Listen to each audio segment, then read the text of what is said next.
Hello, I'm Ailsa Holloway. I'm the Director of the Research Alliance for Disaster and Risk Reduction, also known as RADAR at Stellenbosch University. And RADAR is the secretariat for a multi-institutional network or consortium of universities called PERI-PERI-U, which means Partners Enhancing Resilience of People Exposed to Risks across Africa.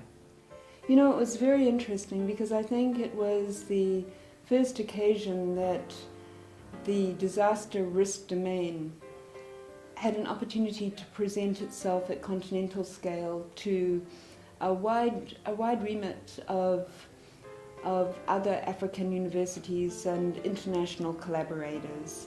And that afforded our colleagues who advanced disaster risk reduction as a domain of scholarship a platform for communicating with other educators and scientists from African universities, but it also provided my colleagues an opportunity to understand a little more about the prevailing themes and trends in internationalization in higher education.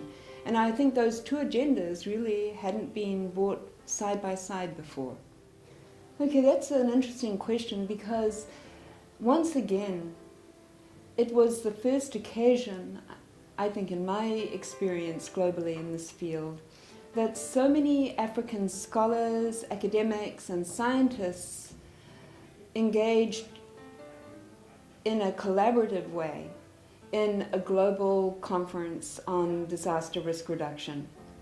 And once again, I think it sent a signal that Africa has a scholarly voice in this field. And I don't think that anybody globally had kind of viewed that prior to the World Conference on Disaster Risk Reduction. I think there were individual scholars that are recognized across the continent, but not en masse.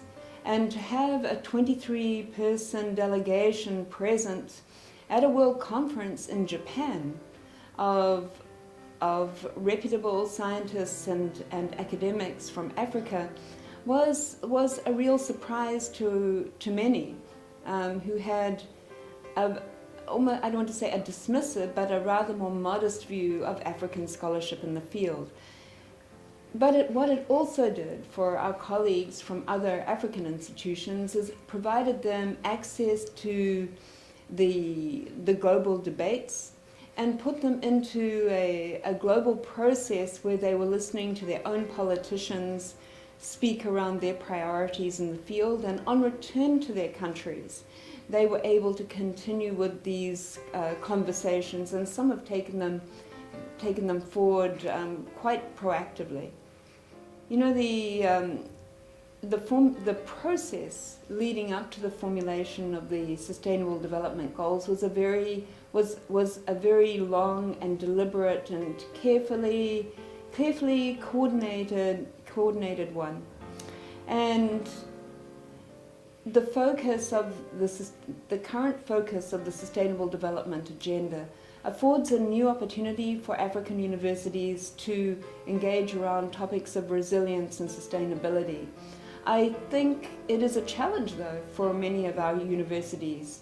It might mean that we have to open up new forms of scholarship, new academic programs, new forms of cross-disciplinary research that we hadn't contemplated before.